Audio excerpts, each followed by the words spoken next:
లక్ష్మణ్ ఎప్పుడు dairy farm మంచిగా ఉందా? నడుస్తుందా? నడుస్తుంది సార్, ఇట్లా నడుస్తుంది కదా. ఏమైంది? బాగానే ఉంది కదా. బాగానే అడిగి ఖర్చులకు పాలు కూడా సరిగా వస్తారు, గడ్డి లేక ఆ పాల పైసలు కూడా అవి దానే సరిపోతుంది సార్. దానికి ఖర్చు బాగా అవుతుందా? ఖర్చు బాగా అవుతుంది సార్. మరి దానా కాకుండా వేరే వేసుకొని ఖర్చు తగ్గించి వేరే మేము వేసినా సార్, ఏం చేసినా గడ్డి కూడా బాగా తక్కువ గడ్డి అయిపోయింది, కటింగ్ కూడా అయిపోయింది సార్. దాని వేస్తున్నావు మరి? బాగానే దాని వస్తుంది సార్, దాని వస్తుంది. దాని వేసినా కానీ మందులోకి బాగా ఖర్చు అవుతుందా? మందులో కూడా బాగా అవుతుంది సార్. మరి పాల పైసలు అవి కూడా సరిపోతుంది. ఎట్లా చేద్దాం మనం? వేద్దామంటే మరి వేరే చెప్పాలి సార్. సరే మరి నేను కొన్ని చెప్తా, మరి పాటిస్తావా? పాటిస్తా సార్. మరి పాటిస్తే మరి మన డైరీ ఫామ్ ని మంచిగా చేసుకుందాం, లాభాలు వచ్చేటట్టు చేసుకుందాం. సార్ డైరీ ఫామ్లో చాలా వరకు నష్టాలు వస్తున్నాయి కదా సార్. దాన్ని నష్టాలని నివారించి లాభాలు రావాలంటే మనకి ఏ చర్యలు తీసుకోవాలి సార్? సో మెయిన్గా డైరీ ఫామ్లో వచ్చేసి మనకు ఫీడ్ ఇంపార్టెంట్. ఫీడ్ ఎట్లా అంటే చాలామంది రైతులు డైరీ ఫామ్లో దానాపై అధిక ఖర్చు పెడతా ఉంటారు. ఆ విధంగా కాకుండా మనం పచ్చిమిరపతో పాటు ఇతర పశుగ్రాసాలైనా మెయిన్గా ప్రోటీన్ సోర్స్ ఉన్న పశుగ్రాసాలు ఏంటంటే లూసన్, బర్సిన్, ఇంకా దశరథ గడ్డి అనేసి ఇప్పుడు అందుబాటులో ఉంది. దీంతో పాటు అజొల్లాని కూడా పెంచుకున్నట్లయితే మనకి ప్రోటీన్ సోర్స్ ఎక్కువ వచ్చే అవకాశం ఉంది. ఈ ప్రోటీన్ సోర్స్ వల్ల దానాలో పెట్టే ఖర్చు మనం కొంతవరకు తగ్గించుకోవచ్చు. ఈ విధంగా దానా ఖర్చును తగ్గించుకొని కొంతవరకు లాభాల బాట పట్టే అవకాశం ఉంది. ఈ డైరీ ఫామ్లో మనం పాల ఉత్పత్తి పెంచుకోవడానికి మినరల్ మిక్సర్స్తో పాటు దానాతో పాటు కాస్త మునగాకు పొడిని డ్రై చేసి నిల్వ చేసుకొని డైలీ ఒక 100 గ్రాముల నుండి 200 గ్రాముల వరకు దానాతో పాటు ఇచ్చుకున్నట్లయితే మనకి పాల దిగుబడి పెరిగే అవకాశం ఉంది. సార్ మనకు ఇప్పుడు మునగాకు వాడడం వల్ల దాని ప్రాముఖ్యత ఏంటి సార్? పశు పోషణలో ఎలా ఉపయోగపడుతుంది? మనకి మునగాకు చాలా రకాలుగా ఉపయోగపడుతుంది.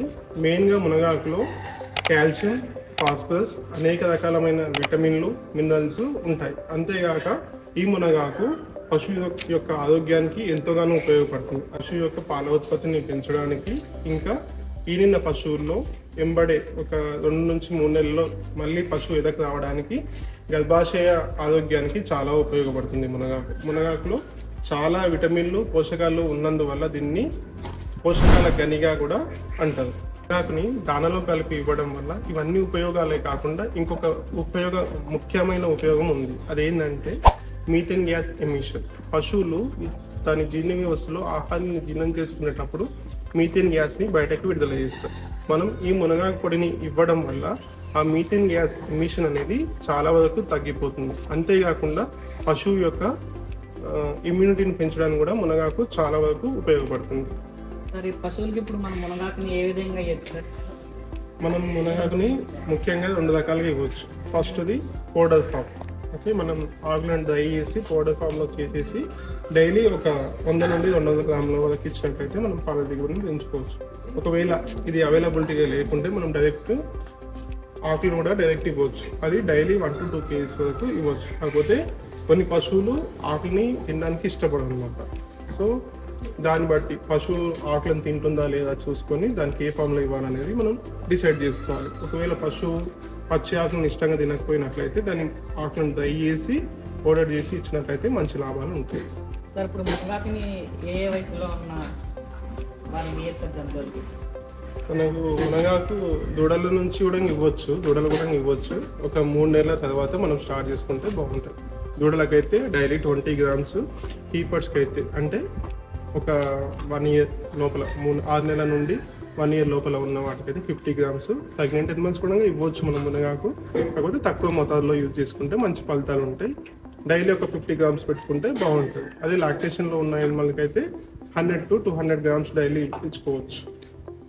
సార్ ఇప్పుడు మునగాకుని పశువులకే కాకుండా ఇంకే జంతువులకి ఇవ్వచ్చు సార్? మునగాకుని పశువులకి ఇవ్వాలని ఏం లేదు. మనం మేకలకి, గోళ్ళకి, పందులకి, ఈవెన్ కోళ్ళకు కూడా మనం ఫీడ్ చేసుకోవాలి. కాకపోతే తక్కువ మొత్తంలో వాటిని యూజ్ చేయాల్సిన అవసరం ఉంది. దీనివల్ల ఇతర జంతువుల్లో కూడా చాలా మంచి ఫలితాలు వస్తాయి. ఇప్పుడు మునగాకు మనకి అన్ని సీజన్లో దొరుకుతుందా సార్? ఇప్పుడు దొరకనప్పుడు మనం దాన్ని ఎలా నిల్వ చేసుకోవాలి సార్? మునగాకు అనేది మనకు ముఖ్యంగా వానాకాలంలో, శీతాకాలంలో ఎక్కువ ఈల్డ్ ఉంటుంది. సో సో ఎండాకాలంలో అనేది మనకి చాలా తక్కువ ఈల్డ్ ఉంటుంది. అది కూడా మనం వాటర్ ఇచ్చుకున్నట్లయితే కొద్దిగా ఈల్డ్ వచ్చే అవకాశం ఉంది. ఏదేమైనా మొత్తానికి ఎక్కువ అయితే శీతాకాలంలో మనకి ఈల్డ్ వచ్చే ఛాన్సెస్ ఉన్నాయి. దీన్ని నిల్వ చేసుకునే పద్ధతి కూడా ఉంది. మనం ఈ ఆకుల్ని సీజన్ బట్టి మనకి ఏ సీజన్లో ఎక్కువ వస్తే ఆ సీజన్లో మనం నిల్వ చేసుకోవాలంటే ఆకుల్ని తీసేసి డ్రై చేసుకొని పౌడర్ ఫామ్లో మనం నిల్వ చేసుకోవచ్చు. డైరీ ఫామ్లో పాలోత్పత్తిని పెంచడానికి మునగాకు ఎలా ఉపయోగపడిందో ఈ వీడియోలో చూసాం కదా. ఇలాంటి వీడియోలు ఏం కావాలో నెక్స్ట్ మీరు ఏం తెలుసుకోవాలనుకున్నారు కమెంట్ బాక్స్లో చెప్పండి. Like, comment, share, subscribe.